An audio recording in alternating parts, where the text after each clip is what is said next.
And what are the factors that contributed to that? Was it an intellectual thing? Was it primarily the way he was treated by the church, by fellow believers, or some combination of things?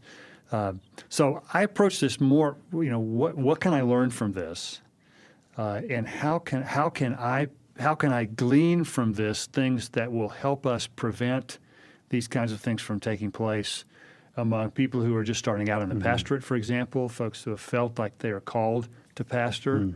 Not to mention, our kids and the next generation of folks coming along following Jesus. Sean, how about you? I mean, you read a lot of stuff like this because you interact directly with a lot of these folks on your YouTube channel. So your approach may be a little different than mine. Well, I do approach it empathetically. I don't pick up a book like this, believe it or not, and look for things to respond to apologetically and prove that it's wrong. That's not actually my angle. I want to hear somebody's story so I can better understand this person, communicate with people who deconverted, communicate with people who don't believe, help those who are questioning. So I approach it through that lens. I also am not as threatened to pick up a book like this as I used to be. I used to pick up books and feel like they're going to know something I don't know. They're going to unsettle my faith. What if there's something that I can't answer? Yeah, look, I've been doing this long enough to know that there's certain predictable things that are going to appear. Now, that's not just unique to atheists leaving their faith. If you pick a book from somebody coming to Christ, you're going to find certain predictable patterns as well. But it really doesn't unsettle me. I pick it up with intrigue and with empathy like you did as well. Yeah, and I think here the apologetic emphasis is more the caboose on the train rather than the engine that drives it.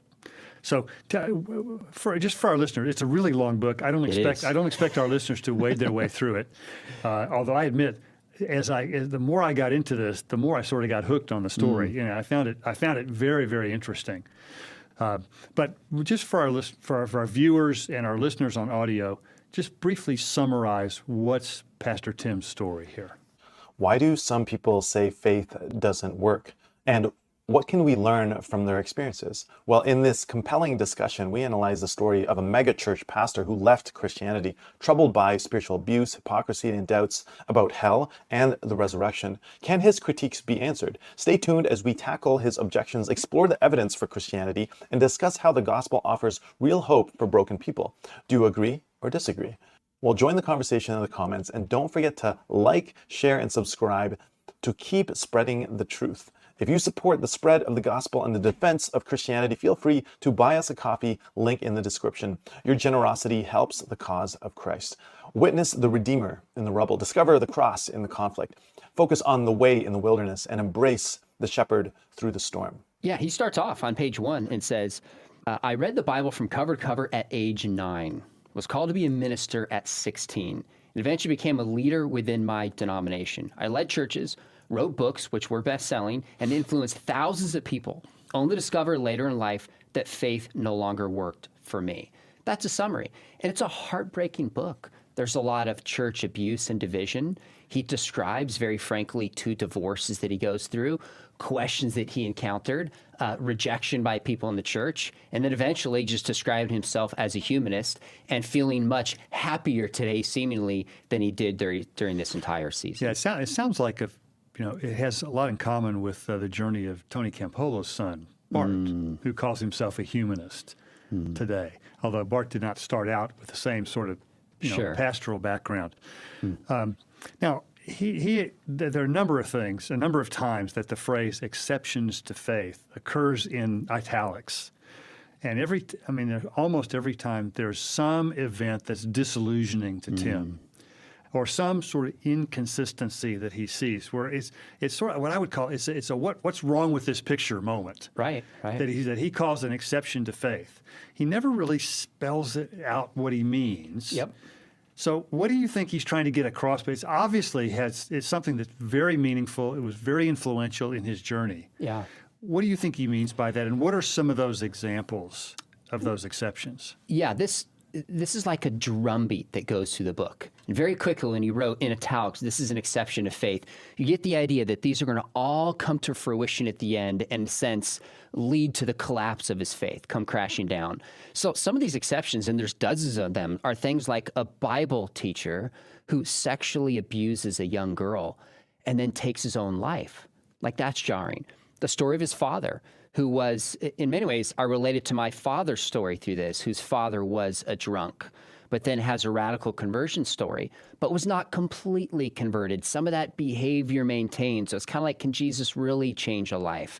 They're examples of ways that non-Christians treated him better than Christians did.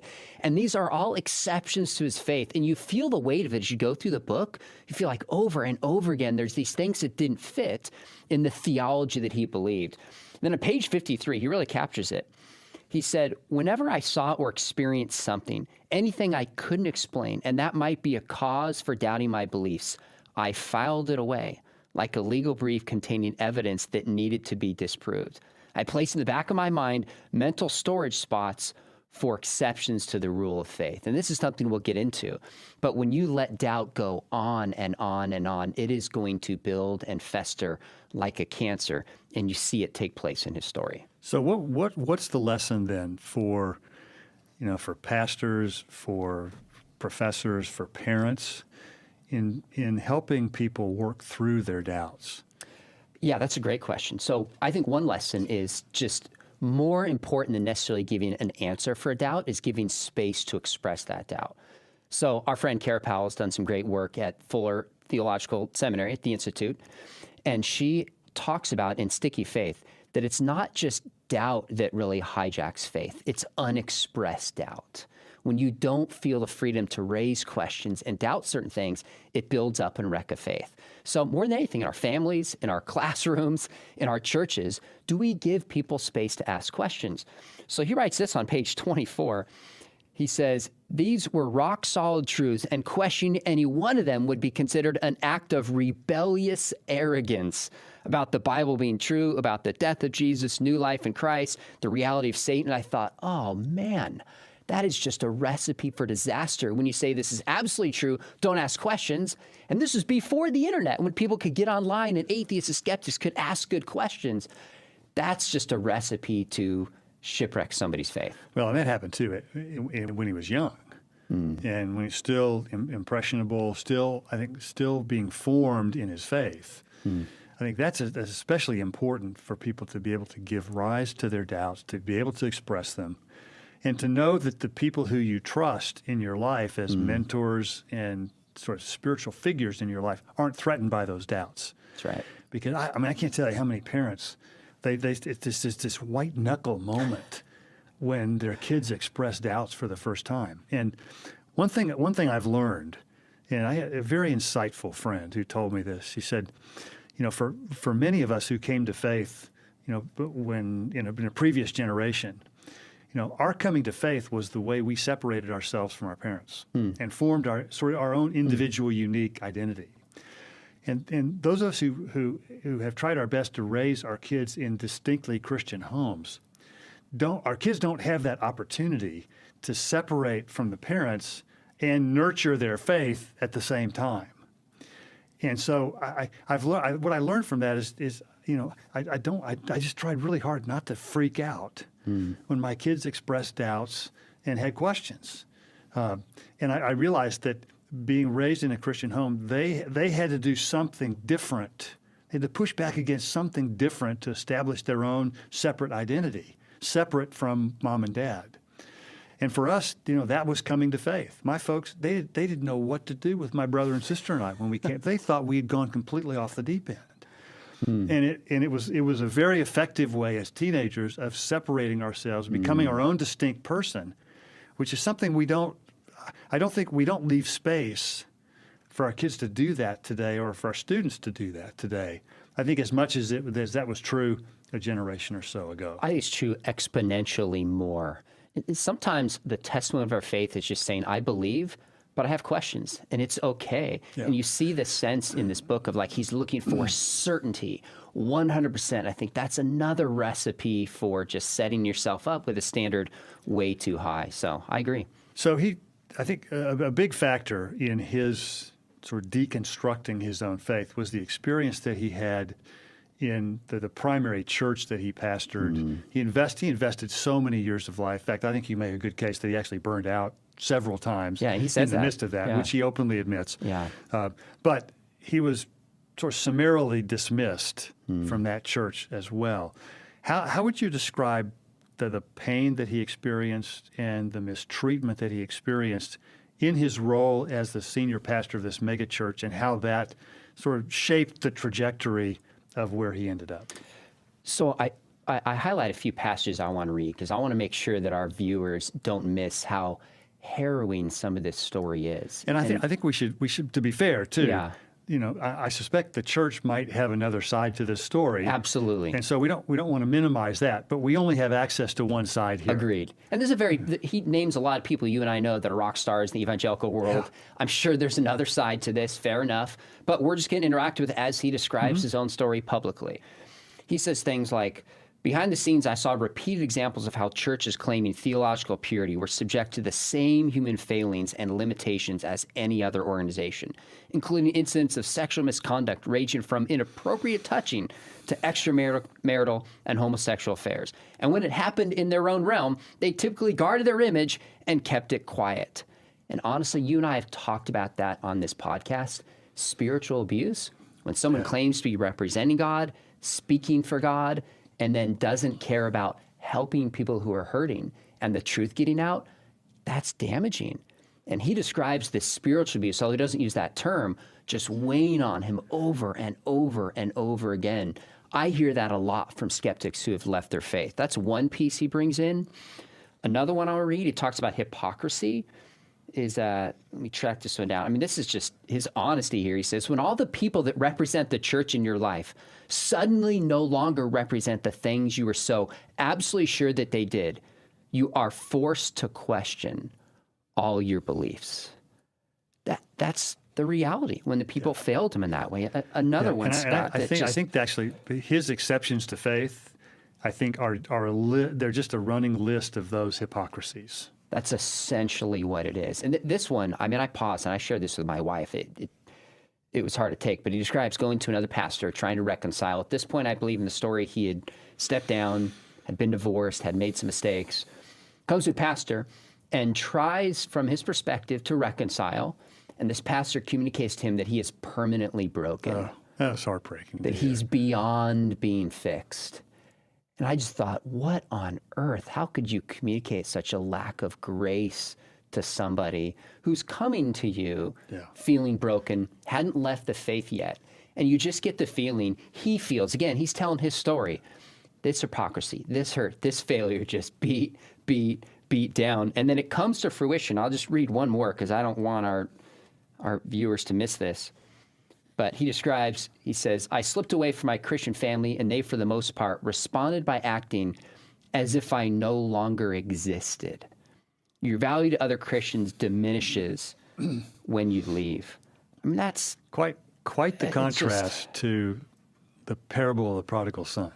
Yes, there's a definite contrast in the lack of grace that's there. That's fair. Last one I'll just read to make this point. He says, for me, the straw that broke the camel's back was being unable to find a place for spiritual healing when I was most broken. So he left the church that you talked about, the Megachurch, 1985 to 1995 in Houston, that got up to 15,000 members plus. And then he said he finally had his own pastor after leaving that church for the first time. And then at 69 years old, that pastor shot and killed himself. I mean, just the brokenness and the hurt in his experience is really the story behind this, that if anything, it should make the church say, are we agents of grace? Are we kindness? We need to make some shifts. Well, I think it turned out that the church turned out not to be.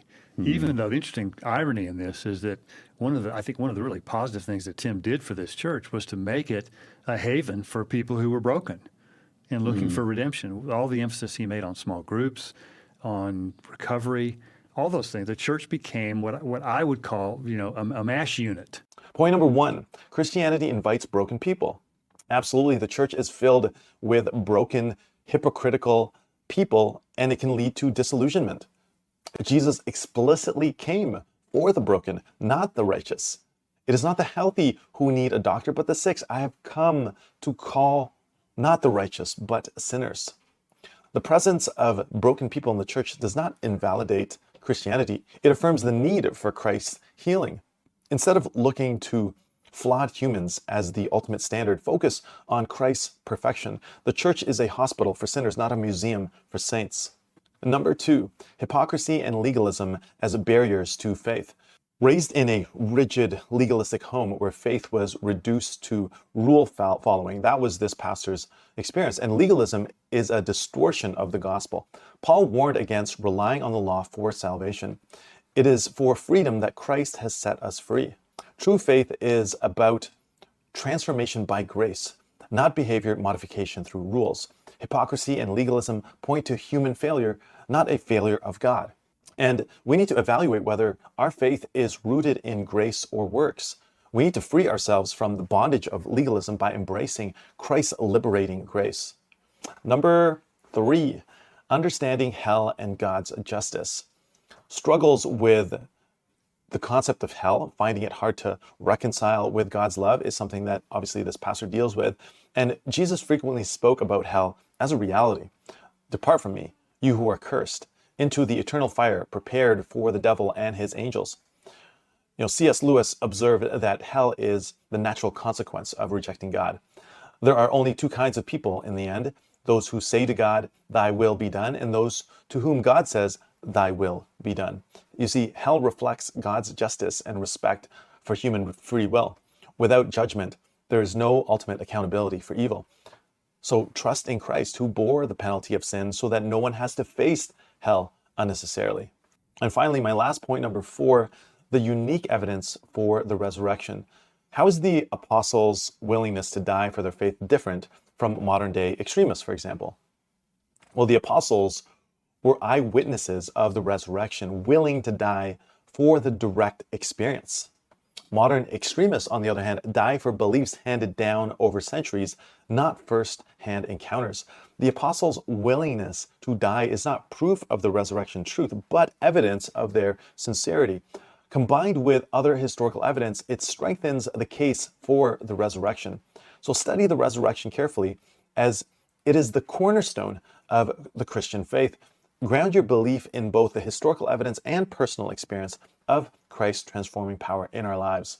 Finally, one of the things that we realize is that Jesus can turn your doubts into devotion, your hurt into healing, your despair into destiny, your brokenness into beauty, to be able to witness the Redeemer in the rubble, find the cross in the conflict, discover the way in the wilderness, and see the truth in the trials.